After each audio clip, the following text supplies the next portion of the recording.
Good day to you. This is Anagalactic. On a Sunday, January 19th, from Chico, California, we're studying science. We're attempting to get a grip on the universe using the scientific method, and we're approaching the entire topic from two strict points of view, one being that of scientific logic, the other being that of perspective. And that is what I'd like to talk about today. When one considers the state of science today, is there any way to sum up where we're at? In order to do so, the ordinary method, not simply in science but just in human orientation, to get perspective is to acquire a projection either into the future or the past. In order to get a full perspective, one needs both. You need to be able to look backwards and forwards in order to discover where you're at in some context. So you have to ask yourself right away, what is it that you're looking for? Perspective is, of course, an abstract term. It has no specific meaning by itself. It has a general meaning due to its implications. And so perspective just is a term that we use for a process that we do. For orientation is what it's for. But then you must ask the perfectly logical question, why are you doing that? What is your goal? Well, already you see that there is not so much a contradiction as a complication. Because you're looking for perspective by looking into the past and forward. That is, into the past and future. But what it is you're attempting to formulate has to do with the past and future of whatever you are. You are a point consciousness, and we tend to identify, certainly as scientists, with a large body of people, which we generally call science. Pardon my voice. I've run out of the medicine that is basically life support, and I don't have enough money to purchase more medicine. There is a very good chance that within the next week I'll be able to acquire that medicine, but we don't want to get off the topic. I simply wanted you to know why my voice sounds so horrendous. I'm actually in fairly good health, but within a week I will certainly not be in very good health. So there is a pending situation that's really preventing me from forwarding my work in the way I need to go now. I myself do have perspective. Of course, that would be subjective. I have a perspective. So what? Well, that is where everything begins, is with a single individual. It's hazardous to identify with a body of men, because now you're projecting your own orientation fulcrum, yourself, your point consciousness, into a larger, in this case, assortment of men who all seem to have something in common. And so we tend to identify, as we're growing up in the environment in which we're placed, we have a tendency to identify with groups of people that we are forced to be in contact with. And in fact, I think it's important to point out that every human has no choice in their original orientation. In the first part of our life, which of course is on a spectrum, you could say it's from 1 to 10, you could say it's from 2 to 20, but it's the first part of someone's life, anyone's life on this earth. You are programmed by your environment. You have no choices. That's hotly argued, of course, by people who prefer pointless philosophy to actual results, what they're trying to do by confounding the issue with such ideas as, oh yes, an infant does have free will. They're simply avoiding their responsibility. They're trying to upset the process. And it's mostly unconscious, so it's not a question of overt guilt. But in order to stay on topic with such a subject as human perspective, it is necessary to rigorously exclude superstition. This is impossible to do. We are absolutely confounded in our origins. We have no idea where we're from, humans in general, and I am projecting. And that's, again, always hazardous because I haven't been all over the world or existed at all times in history. It's rather, it's rather pointless in, in a comparative sense. It's rather pointless to make vast pronouncements about that which one is really not fully acquainted. These are probes that we're attempting to enact with our minds in order to gain understanding of where we're at and in order to orient toward the future. But as I've shown so carefully, so meticulously, over a span of 840 video lectures now in only 2.5 years, my purpose has been throughout to point out that science has the only avenue of gaining perspective due to the natural employment of strict logic. And in order to use strict logic correctly, you have to exclude subjective overlays. You can't allow your opinion to interfere with the process. That's called bias, and it will lead to the wrong result every time. Virtually every time. I don't know why my upper lip looks so extraordinarily pink right here. I just basically woke up after consuming 7 beers last night. I am not what you would call a happy camper right now in appearance.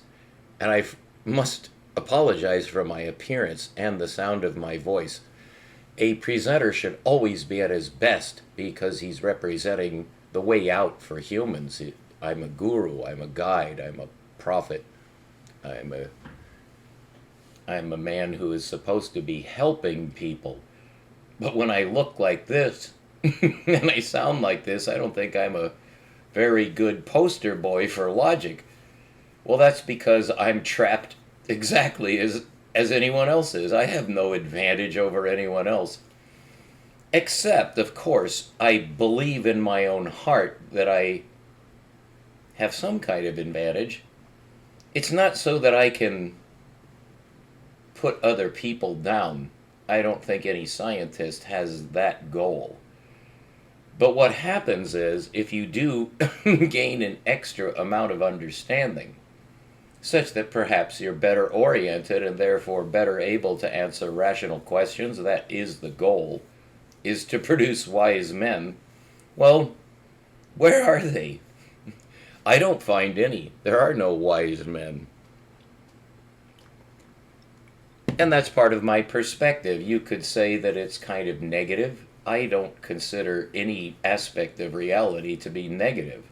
The very first thing you have to face as an adult is your own death, which is far more than just your heart stopping and you getting back to room temperature. Death is an extraordinarily complex, confrontational reality because it ends your existence as you know it. So we're already, from the get-go, from the outset, without any resources whatsoever. We're absolutely helpless creatures. So it is remarkable that we have these organizations of men, which you and I involve ourselves with, who are called, broadly speaking, scientists. We're dealing with science. Well, what is that? To gain perspective on such deep questions as I'm bringing out into the open is almost nonsensical. You already know that you can't. It can't be done. The whole rigging of existence on this planet is obviously oriented toward the humans. That this ecology was created in order to have a habitable planet for humans. And then the natural question that we naturally ask, whether it's reasonable or not, it is something that humans do. We ask why. Why is this happening? Why are we here? Why is there a past and a future? Why is there a heaven and earth? Why is there light and dark? Why is there... And then there's a whole list of truly nasty prospects. Why are there governments? Why are men killing each other? Is that it? Because that's the way it's going to end if it keeps going that way. Israel is poised now, perfectly poised, to destroy this earth. Israel is. The ancient nation of Israel is what it is patently assumed to be. Now, I've gone to extraordinary lengths throughout my life to track down the origin of governments, governmental systematology, the governments of the earth, the government that collects taxes and drags your boys off to be murdered. What is going on here? What does that have any meaning at all? It would have to, or there would be no such thing as reality. So now the name of the game in science is to confront reality itself, when not one single man, and certainly no organization of men, is in any way capable of addressing such questions. There are no answers. I believe this must be faced squarely. There is no hope, you see. We exist in a situation which, if you rationally analyze it deeply enough, you don't have to go very far to conclude absolutely, irrevocably, that there never was any hope, that this is a mistake. It's doomed to oblivion and all humanity with it, and within just a few years. There won't be any more reality.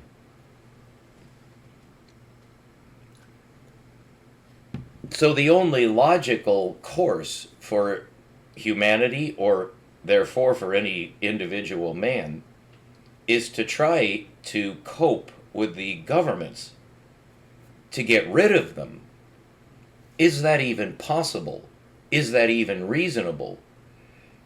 Governments do serve a purpose in coordinating human effort. You cannot build highways across your countryside for your automobiles unless you have a government.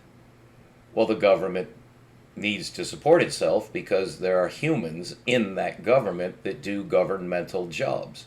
They must have food and everything else that goes into making an ordinary, normal life. And that's an expense that comes out of the pockets of those who are benefiting from the government. And so it is a symbiosis, ideally. But then comes the unanswerable part, the part that destroys the system itself, that turns it into its opposite. It's the fact that men are what they are. I don't need to tell you what that is. I don't need to start quoting religious terms. But the general accepted term for what humans are sinful. Men are sinners. They kill each other. And when you kill another human being, and it's not in order to stop them from killing you, which then becomes a legal situation, which would need to be dissected in any case, because it's almost impossible to tell unless there are witnesses that can be trusted who attacked whom. Why was that man killed? Was it murder? Well, in the case of governments, it's always murder, except in a certain very small arm of the government, the police force, which does attempt in some insufficient way to control crime.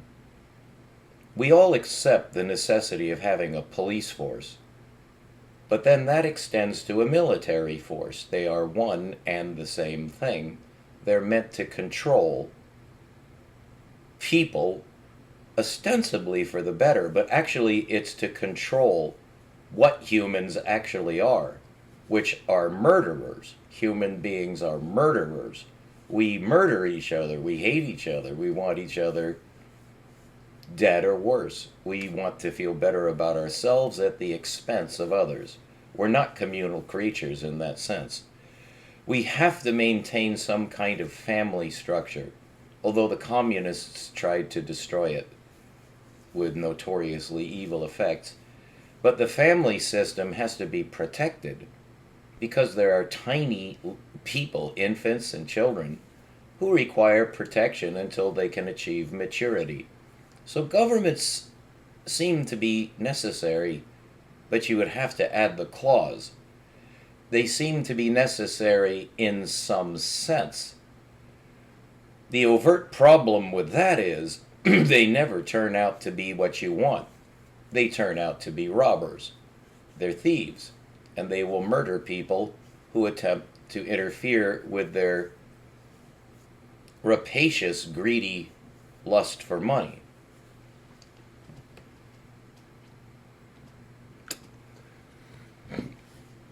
So in approaching origins, what we're doing as we attempt to get the origin of the ecology, the origin of the human race, the origin of reality as we know it, we also explore heaven with our visual system using instrumentation that's progressively gotten better, so that now we have the James Webb Telescope and the Hubble Telescope and a whole array of X-ray telescopes, gamma-ray telescopes. There are even cosmic ray telescopes that are working fairly well. And so we know a lot more about our environment in the most general sense than we ever did more than a century ago. And everybody knows, everybody realizes, nobody attempts to argue the fact that over the past century, humanity has changed. The whole situation of humanity has altered so dramatically that there's no relationship with what went before. The 19th century will never be recovered. From 1950 on, that will never be recovered. Between 1950 and 1970 was probably the maximum acceleration in the shift to a governmental world. Governments control everything now. There is no more room for individuality. The communization of the world is complete, or if you have some point of view that suggests otherwise, it's very nearly complete. And we know who's coming out on top. It's Israel. It's a remarkable, remarkable situation. Israel is not even a nation. It's an invalid term. There's no such thing as Israel.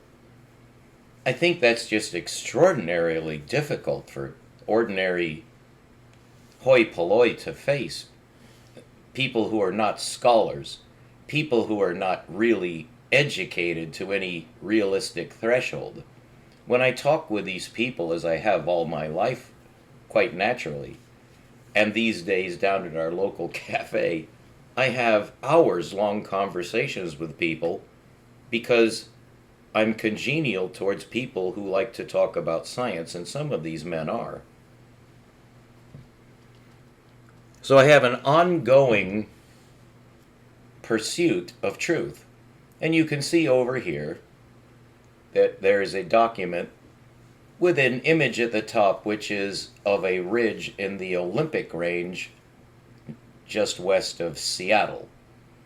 It's a quite famous ridge in that area, although I had been unacquainted with it until just a few years ago.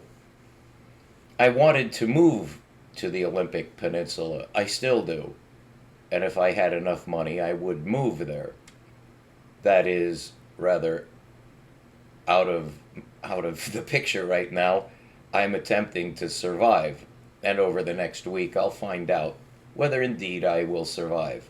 There is a reasonable chance, reasonable enough that I have to take it quite seriously, that I might not survive much longer. If you run out of money in America, that's the end. It's just like a baby bat dropping off of its mother's tummy and plummeting to the bottom of the cave. It will be consumed by beetle larvae within minutes. And that's what happens to an American who runs out of money.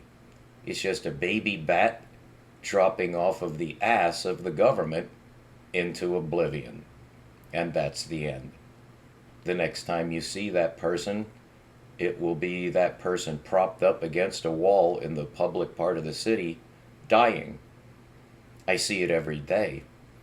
Down at the lounge, there are two what I call hobos, and a lot of people object to my use of the term hobo. That is not going to change my terminology at all. They're hobos. They're people who are dying in the open face of society, proving fairly substantially, I would say, just how much society cares about humans. Not at all. If you drop off the ass of the government, you're dead.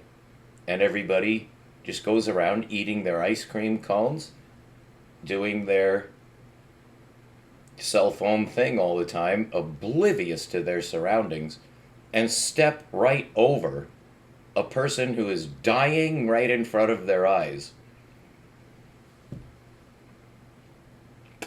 Two of these hobos I've given names to and have been forced to relate to them in some way. I too try to go around them. If they ask me for money, I give them money. Almost every time. Sometimes I don't have enough even to give them the usual $2. I always give $2 because it shows that I just didn't abstractly, absent-mindedly just draw a worthless dollar out of my pocket to make them go away. Giving them $2 shows that I thought about it. It may seem insignificant. It may be insignificant. But from my personal point of view, it's a mighty gesture of love to have selected to give that poor dying man $2 instead of $1. The problem with being a hobo, that is, being penniless and always on the verge of death, in a state of agony, constantly, mental agony, because you have no longer any hope at all to live out a normal life. One of these hobos was on some kind of drug, which I would expect was probably meth, from what little I know of meth or drugs really at all, except for I am an expert on LSD. But I don't know much about pharmacology. But the man appeared to be on meth because his face was flushed, so that he actually, even though he had something of a tan, his face was modeled. That of an insane person who's so wildly out of control with high blood pressure and just nervousness that the person does not quite look human. And this man was not quite human. He was demonized. Demons are an abstract term that's used to explain something that has very little explanation unless you make up some idea of demons, and then at least you can rationally deal with the situation somehow by just assuming that the person has demons crawling around in their brain, torturing them. That's demonization, possession by a disembodied spirit. You can have many of those if you choose to be superstitious and see things that way. Superstition is a very powerful tool because the world, as I'm carefully attempting to point out to you, is irrational. That's our lab cat leaping to her perch. So what we're talking about today, you'll see over here, is the origins of truth. I'm just going to read this through. We begin now with beginnings to orient onward. So the origins of truth. When did it all begin? Without some perspective upon the past, little hope exists for perspective of any sort. We can extrapolate, either from written records or from present circumstances, or from geologic and other scientific insights. Currently, the official and suborned theories of anything are shattered, incoherent, and fractalized. There is no proper theory of anything at this phase of human development. No progress has occurred in the human equation. All relevance redacts to money, which redacts to government, with Satan the controller. Now, Satan is considered to be a being. Of course, you will not accept that. You should not accept that. I fully accept it, but I am not you. You have your own environmental history. I have mine. Satan is definitely a supernatural being that you don't even want to hear about because you don't think that that's a reasonable point of view. But you yourself have no point of view. Your opinion is worthless. Now that's dangerously close to transgressing universal law. One thing I always have to be cautious about in analyzing the cesspool of humanity is that I must never say that any man is worthless. That's a crime against heaven to say that. No, the point is that all human beings are valuable. All human beings have sanctity. But then you immediately realize the contradiction in that. No human being has sanctity. They're evil. Now I'm saying they, I'm not including myself. I don't believe that I am evil. And I have met men, and of course women, who do not strike me as being evil. Not in any way. But in my conversations with scientists, including religious scientists, there is a form of logic in religion despite your ignorance. Religion is a valid subject of research and discovery, something you'll never be able to comprehend because you've been brainwashed. And I don't say anything for or against that. That's just the way it is. This whole situation is completely irrational. So people can just think anything. It doesn't make any difference. So people are not motivated to think. They're not motivated at all, except for money.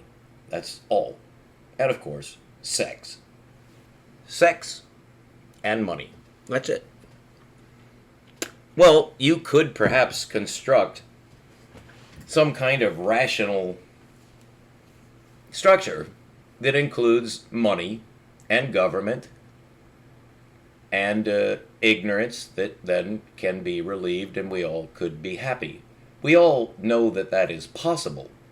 But the only way it would be possible if every human being were completely enlightened to the point that they become utterly harmless. And even then accidents can happen. People get killed accidentally or wounded. So there would still have to be some sort of control system to regulate accidental confrontations among free-willed human beings who are simply like atoms at random, just colliding into each other, trying to have fun, trying to do well in our construct, and under a reasonable form of internal government to negotiate situations that may occur, so that we all can go on being happy and onward toward our destiny as a human race. Now, nobody considers that possible anymore in their heart. However, politicians are in the game of convincing anybody who is a potential source of money for them to go along with an idea that they're making progress and they're leading their society in the right direction. There is nowhere where that is occurring on Earth, and it never has occurred. Governments are entirely evil, and that's quite a profound statement. Again, it would be argued, but only by politicians who are there to lie, cheat, and steal, and say anything that needs to be said, and of course to deny anything that a rational man would say that might impugn their marvelous system.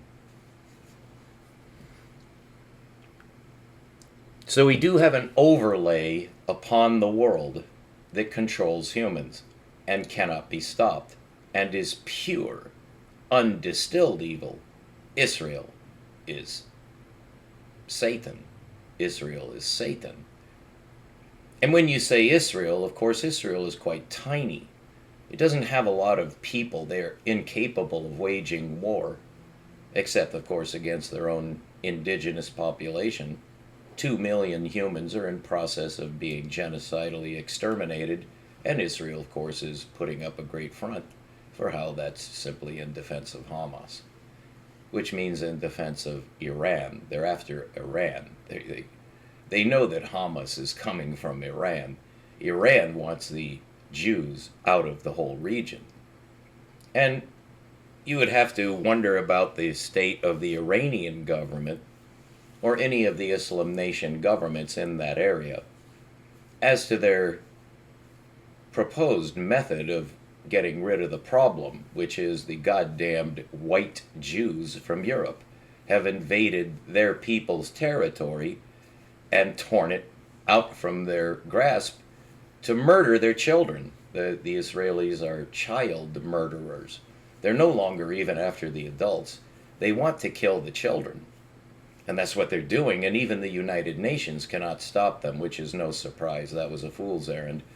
But it did make the world much more aware of the true situation in the so-called Middle East.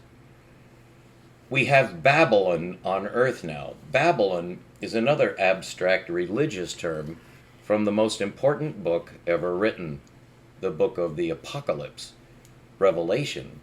You're not allowed to know about it, so if this baffles you and makes you afraid of me, it should, and you should turn this off and never listen to me again. I'm a threat to you. I'm a threat to your peace of mind, because I'm going to tell you the truth that no one else will ever tell you. It has to be done, or you can't be a scientist. You're pretending to study science because it's a nice pastime to help alleviate the agony. You're a homeless person of the future. You're a dead man of the future. You're doomed. And so your opinion has no validity whatsoever, not even to yourself. You're absolutely helpless and are being pushed along on some kind of contorted, miserable vector, which was not of your choice at all. And you've had no say in your life from the time you were born until the present day, and you never will, unless you listen to me. I am the man now, and I've been saying that for quite a few lectures. I've been avoiding posturing like that for 3 years. Any discoverer, someone who makes a major breakthrough either in religion or science, is under some pressure because, of course, we are altruistic if we're real humans.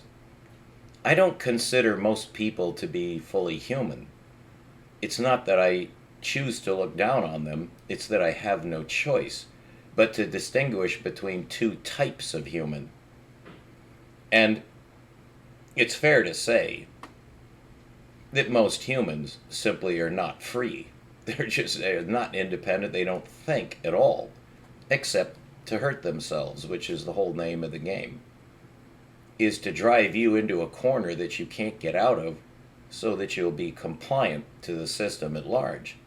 The government controls you, and no human has ever controlled a government. So what is a government? Well, according to the Bible, a government is the visual, or I should say perceptible, form of Satan. It's the presence of what otherwise would be called God, except it's obviously the enemy of God. Whatever was meant to be good about the human experiment is negated. There is no hope left for that, which raises a horrendous philosophical question, which is, are there two gods? Yes, I'll be right back. I had to get up to chase off a pack of dogs. My cat is up on her perch, but I don't like dogs coming through here. I don't like dogs. at all. By the way, dog is a synonym for anyone who is not a Zionist. All right, so let's get to the point here so we can close this off in just 40 minutes. That's 5 minutes to go. The point that I want you to grasp fully is that what we call science is a complete deception. The science, such as you get from assholes like Neil deGrasse Tyson, and I could name 2,000 other men, and even some women who tend to become sinful by observing the behavior of men. But 99% of evil comes from adult human males who are possessed by Satan. They're possessed by the wrong God. And once that starts, it can't be stopped, because evil conquers good. Evil always wins over good. Why? Why does evil have such a tremendous advantage? Because evil men are willing to murder. A true human cannot murder. It's against the form of reality to even think about murdering another human. Well, the story of the Bible begins with a murder. It actually begins a little bit before that, doesn't it? It begins with a creature that you've never heard of, much more powerful than a dragon, much more powerful than all the dinosaurs combined. It's called a Nahash. It's called a Nahash. And according to Scripture, all the snakes of the earth, those writhing creatures that some men adore and most women detest, those are the descendants of the Nahash. Lizards are a creation of Satan. Lizards are an unnatural creature. They're descended from the Nahash, which was one of the originally created creatures in the Garden of Eden, which is, of course, the origin of humans. There wasn't an apple tree, and Eve did not eat an apple. She was hypnotized by an animal under the control of a supernatural being called Satan. And Satan demonized the mind of the Nahash, which was probably, to the best of our guess, it was probably a flying lizard. In other words, it was something like a parrot. We have no idea of its size or even its appearance, except we know that it was a lizard. It was actually a proto-lizard. And that goddamn thing deceived a perfect human being. And she was not found at fault. The one who was found at fault was the man, because she was hypnotized by a supernatural creature and was just reporting what happened. She didn't lie. She didn't commit a sin. Adam did. Adam believed her. And so, not under the control of any form of hypnosis that's recorded anyway, Adam went and ate the fruit of the forbidden tree. That's metaphorical for sex. There was no tree. That's an invention of the spirit that wrote to us through men to describe what actually happened in a way that might help us. But then what confounds that situation is that was a setup of the designer to foil his own plan. And therefore the only proper way of characterizing the human experiment is that the Lord God set this up as a failure. He did it on purpose. He invented Satan for his own reasons. It looks to be the cruelest thing that's ever been devised by any mind, making the Lord of creation just pure embodiment of evil. Well, that's inescapable, of course he is. But he's something much greater than that. He has full control over evil. Evil has no control over itself. But a higher power must have control over the propagation of evil. And so God has been in control of this nightmare the whole way. And that's proved by the life of his Son. He sent his Son to heal the earth, as if everything were going to go according to plan. If there hadn't been the incursion of the Nahash to poison the minds of the two original humans so that they would be under the control of Satan, through their children. And that was proved when Cain slew Abel, murdered his own brother, due to the fact that he was born under the control of Satan. He learned evil from his parents. He had no choice. They projected it into him, and then it took over, because evil always wins over good. And the Creator knows that. And so he sent his Son to show us his plan. And Yeshua obeyed, knowing what the plan was. So everything depends on your attitude toward that plan. Well, I think you know where that is led. Satan, of course, does not want the message of God's Son to be promoted in any way. That has been a successful plan. It was meant to be successful. Satan is winning. Satan will win. And then you get the enactment of the last message from heaven to earth through intelligence channels. A man named John on an Aegean island just after the murder of Yeshua. John was on the island of Patmos, and he received a transmission from heaven that he wrote down. When the Jews, who were then already gypsies, they were no longer had a land, but they still had power. The Jews everywhere in that area where they were dispersed from Israel, God kicked them out because he hates them. They're hateful. They're dirty, nasty, pure Satan-worshipping shits. And it's not the Israelis. God had already killed his Israelis. There's only one tribe left. And there had to be one tribe left in order to produce the healer of the earth, who was then murdered. And then John received the final transmission. This has nothing to do with a prophet who lived around 800 AD. This is no reflection upon Islam. Islam is separate. Islam is under the control of God, and we won't go into that now because that's another story. A very dangerous story, obviously. What I want to throw in something. There is hope. There is hope, because God can't be defeated. There's no way that Satan is going to win ultimately, because the Creator has control of Satan, of course. So that's very important to know, that whatever Satan is doing, no matter how bad it is, and it couldn't be worse, it's under the control of Satan's controller. Now that cannot be fully plumbed by the mind of man. I'm just putting out what I know so you can consider it with me. Because there is hope. In fact, a very certain hope.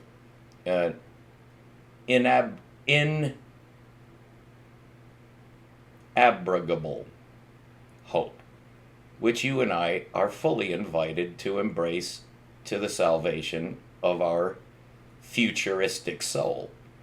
Under the control of Satan, you have no future.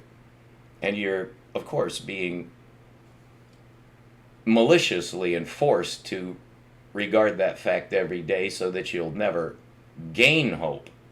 Satan is against any form of hope. And it may sound like I'm promoting his message. Well, I am.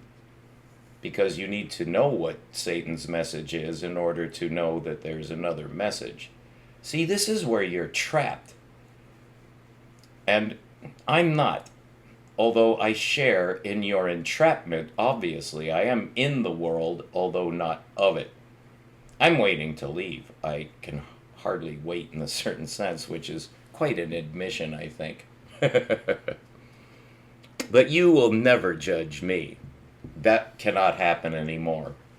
I could judge you, but I don't want to. First of all, I have no authority, so it's stupid to judge you. But I do need to make you aware of your judgment, which sounds like I'm judging you. I am not judging you. I couldn't care less what happens to you. I'm trying to save my life, because unless I can save my life, I can't save anybody else's life. That's the same logic that Satan uses, by the way, is the logic that I just claimed for myself.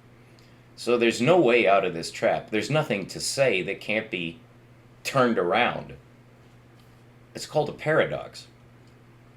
And so all these paradoxes of such as the quantum paradox and the cosmological paradox, various paradoxes of geology that tell us many men are convinced that we're descended from monkeys. That's quite a thing. That's quite a thing to say of oneself. Is that you're descended from a monkey, and you believe that science proves that you're basically just a monkey nephew. Well, I don't know how a man can look at himself in the mirror after that, knowing what he is, but they're shameless, absolutely shameless, for reasons I've carefully tried to point out. They're demonized.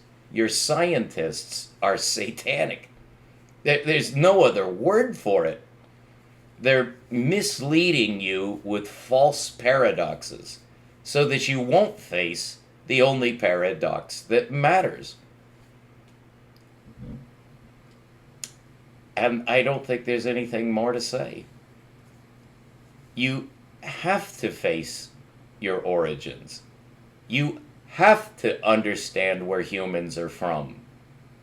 You have to understand the designer's plan. But you don't and you can't. Good luck. What I do is try to show you the secrets of the universe so you'll realize God's power. There's no way humans would be here at all in any condition unless the Creator were fully in control of everything, including death, murder, injustice, torture.